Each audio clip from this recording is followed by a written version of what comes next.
Hey everyone. Instead of Yandi, an album that would have been amazing and wonderful, we have yet another Kanye controversy, and this time it's over this tweet.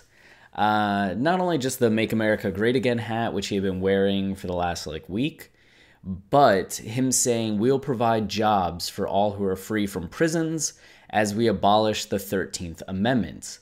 And that didn't go over so well, as a lot of people know that the 13th Amendment is the amendment that abolished slavery, and not necessarily the second part of it. So when they see that Kanye wants to abolish the 13th Amendment, a lot of people just jumped to the conclusion that he wants to get rid of the amendment that made slavery illegal. How stupid is that? He's crazy, lost his mind. Missing the context of free from prisons and what that might have to do with the 13th Amendment. And if you look at the 13th Amendment, it says, "Neither slavery nor involuntary servitude, except as a punishment for crime, whereof the party shall have been duly convicted, shall exist within the United States or any place subject to their jurisdiction." At the time, and we'll get into this a little later, that clause was controversial. People said that it would be used to create a whole nother set of slave laborers in America. So while you're abolishing the majority, you're still going to have slavery in existence in some capacity.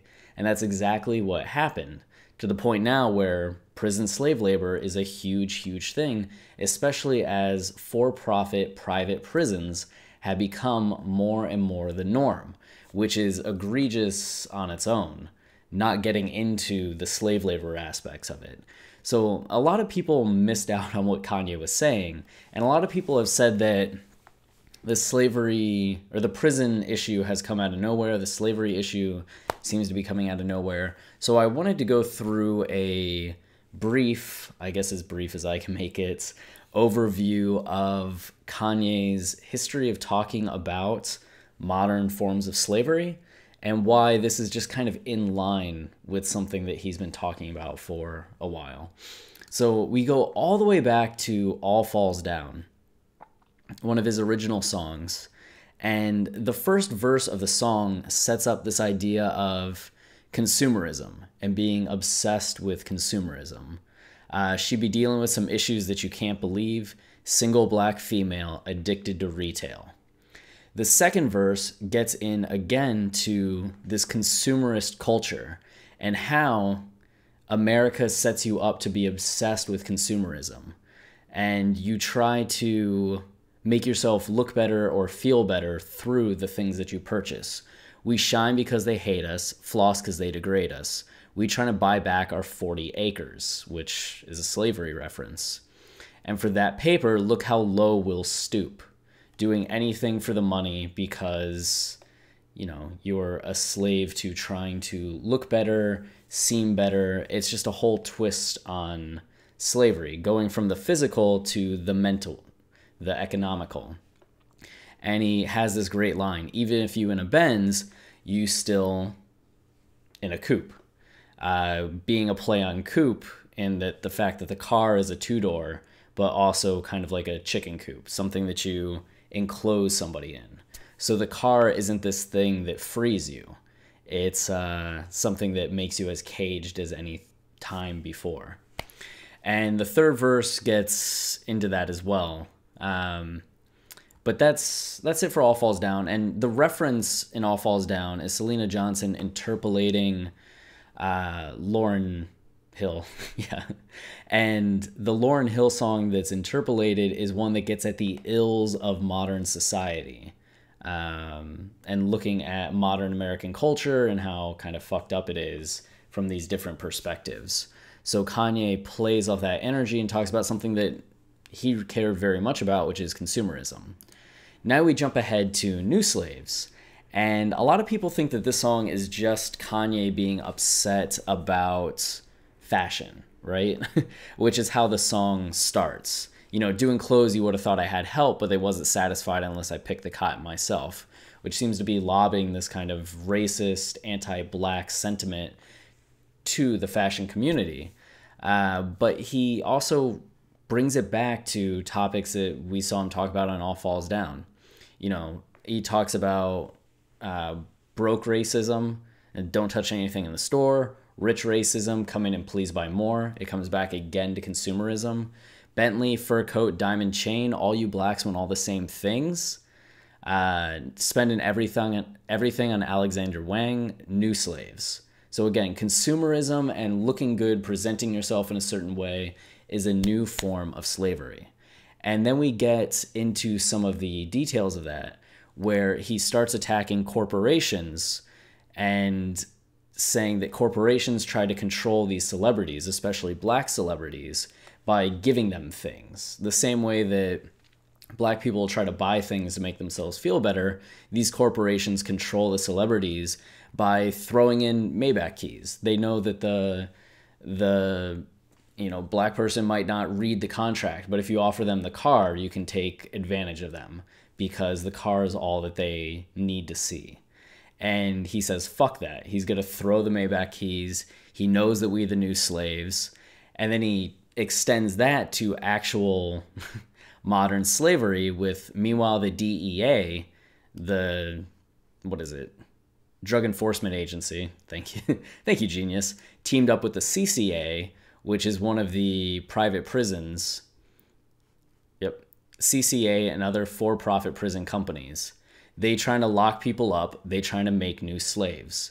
So we have multiple views on what the idea of a new slave is in modern American culture. And it breaks Kanye's spirit on Yeezus, or it breaks the Yeezus character's spirit by the end of the song because he can't get out of it. And then on St. Pablo, he's still talking about it. Most black men couldn't balance a checkbook, but buy a new car talking about how my neck look. Well, it all looks great. And the neck look talking about, whatever Jesus piece or chains that they have. And he ties that together with 400 years later, we buy in our own chains. So it's no longer that we're slaves that are being put in chains.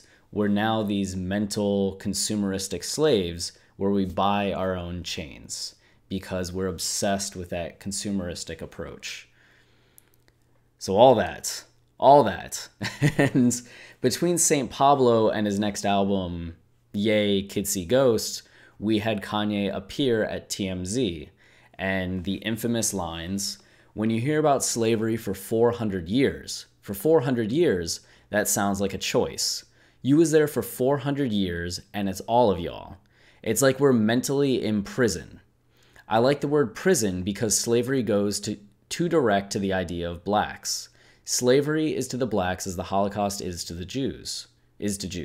Prison is something that unites as one race, blacks and whites, that were the human race. So he's trying to make the comparison to mental prisons and the mental breaking that happened back then, or mental conditioning that happened back then, that would keep this large number of people who were enslaved from rising up and trying anything, which discounts so much of history and the attempted slave rebellions and the attempted running away, the cost of rebellion and running away, how vicious the slave owners were. Kanye discounts so much of that to try to make this connection between, past mental conditioning to current mental conditioning. And as he often does, his attempted phrasing and attempted positioning leaves him exposed for attack, even if he has a point in talking about there was conditioning going on back then and there's conditioning going on now that keeps people acting a certain way. So he had those comments. Obviously, slavery was still on his mind, and modern slavery was still on his mind. And then we get Kids See Ghosts with Free, where he has the intro from Marcus Garvey, where Marcus Garvey was a proponent of black nationalism, and he had a lot of speeches about self-mastery and how the black man needs to master himself, master his emotions, and conquer, and it's only when you stop viewing yourself as a victim of society, but that you have the power to do what you need to do, that you have the power to direct your fate, that you can kind of break out and master the environment around you rather than being a slave to the environment around you. So it's fitting that Kanye uses, and he was another controversial figure, by the way. It's fitting that Kanye references him in a song where he talks about feeling free and just saying, free, free, free. I don't feel pain anymore. Guess what? I'm free. We know that he's been thinking about this idea of mental prisons. We know that Yeezus, as an album, deals so much with what he's feeling internally and not being able to express because he feels he has to keep up this certain image. So he projects an image of, I don't give a fuck, I'm this raw celebrity, I can conquer the world, I'm better than you, fuck more than you, I'm smarter than you, richer than you, when on the inside he's just heartbroken and lonely and sad. And those are the tensions on Yeezus, is that he has these emotions that he can't express because he feels he has to act a certain way in society. Life of Pablo gets at the same exact thing, which is why the album cover is Which One, with the big booty female that represents celebrity indulgence and that celebrity lifestyle versus the family at the wedding, which symbolizes, being a husband, being a father, having more of that commitment to something emotional and spiritual. And we see on that album, the Pablo character has that dichotomy through the first part of the album, where he has that bravado and indulgence on songs like, Feedback and Famous, that are undercut by the emotional questioning that goes on with Ultra Light Beam and Lowlights. And he is dealing with wanting to be this husband while also having these cravings and urges for the celebrity lifestyle. And that collides until he finally has to confront himself on I Love Kanye and change who he is on Waves, getting back to the more innocent version of himself rather than this kind of ugly person that he became, which is why Waves has that first verse that's so different from the second verse. That first verse is that new Kanye that's all about indulgence versus the second verse, which is more the thoughtful, conscious, romantic, hopeful Kanye, or Pablo, as you will. Even the Pablo basis, which is St. Paul. St. Paul was a sinner who didn't believe in God before he was a saint, when he was just Paul, and is often referred to as Saul when he was that person. And after being blinded on the road to Damascus, he believes in God now because God legitimately struck him blind, and becomes a huge disciple of Jesus and eventually a saint. And we see that same dynamic play out on the album, sinner into a saint. So all those things were going on with Kanye dealing with, how do I have to act and how do people want me to act versus how am I actually feeling and what do I actually want to do? And we know that Ye as an album was supposed to be him breaking away from the ego and the perception and just being a better version of himself.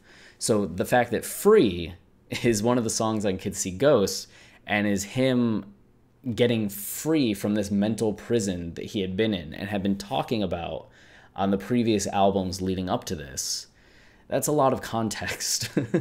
And then Reborn, he talks about caught in the Audi home, we was all detained, which the Audi home is a juvenile detention center, one of the first juvenile detention centers. And that's where they, imprison kids, keep them when they can't go to real prison. So in this album that's talking about kids see ghosts and becoming a kid again and being a kid, Kanye references the child version of jail, being the Audi home and being detained and breaking free of that. Caught in the Audi home, we was all detained, past tense. And he's getting out of that, moving forward. And Ghost Town gets at this same idea of, returning to the kid, returning to the innocence, returning to the potential. Kanye's talked a lot about break the simulation. And in his break the simulation speeches, he often talks about how children are born innocent, free from the simulation, free from the matrix, as he said, but society trains them and assimilates them to act a certain way, be a certain way, feel a certain way about topics, and he's trying to break free from that. So his idea of being a kid again gets into that sense of innocence, and that sense of potential to act how you feel you need to act rather than how you feel society demands that you act, which is why he keeps putting that goddamn hat on. So that's some of the context there and getting into that idea of mental prisons and where he's been with mental prisons. So with all of those things having been done over the years, it's probably not that surprising when he tweets out that he wants to abolish the 13th Amendment.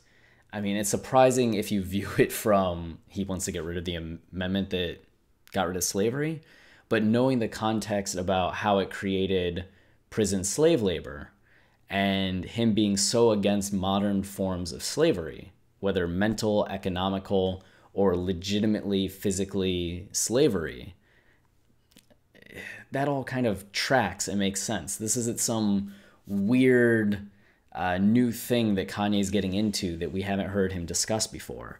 It's very much in line with everything that he's kind of been feeling and thinking and being concerned about for 14 years of his career.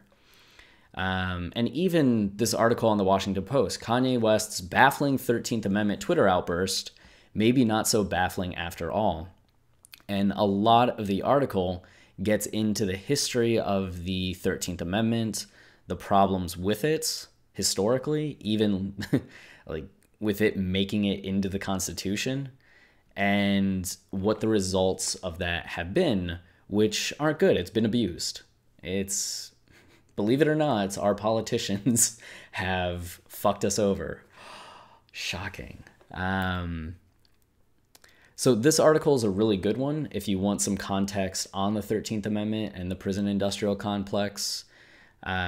There's also a documentary which people think that Kanye recently saw, which is why he's concerned with this, called 13th by Ava DuVernay, who didn't want to comment on this, actually. I'm consciously choosing to tweet about plant-based burgers and not current statements about the 13th Amendment from a certain MAGA follower. Respectfully, please don't at me. I can't do nothing for him. Which, I'd be curious to hear more on that, because I feel like she'd be happy that he's advocating for the abolishment of the 13th Amendment, but it seems that hat has colored people's perceptions so much.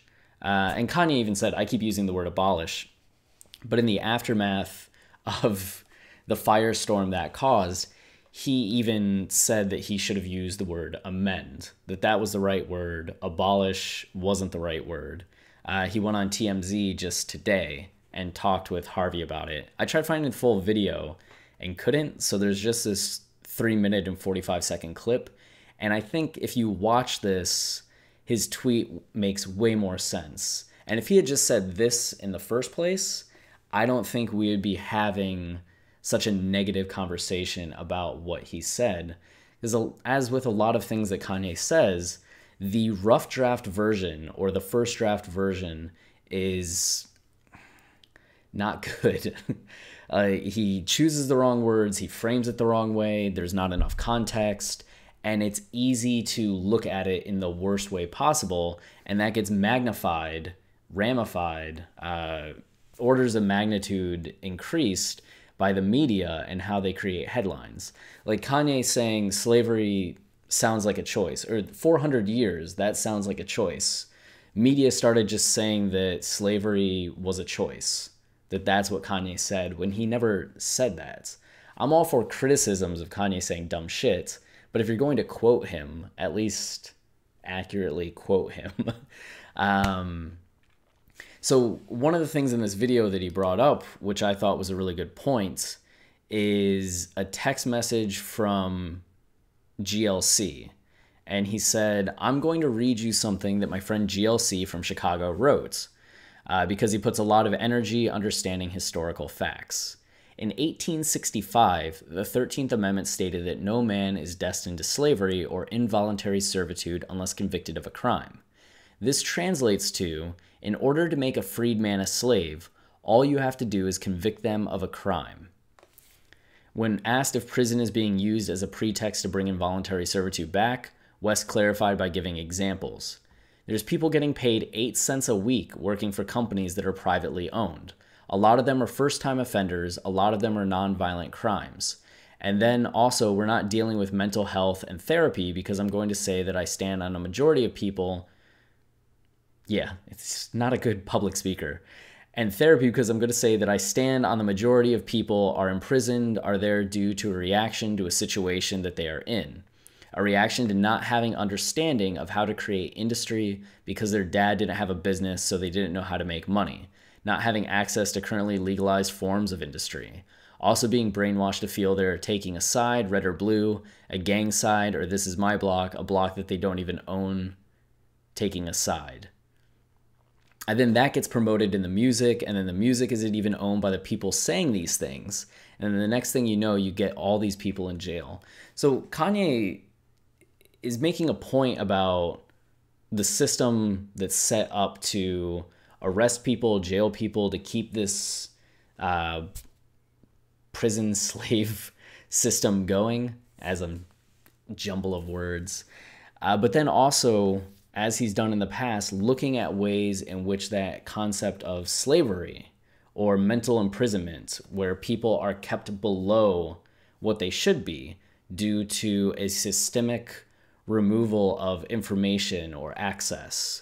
And he gets into that point with people not knowing how to create industry, people not knowing that they can get a legalized job, people just being indoctrinated into gang culture from early on because that's all that's expected of them, that's all that their situation may allow for, and what that results in. And even getting to the music industry and how the music industry screws artists.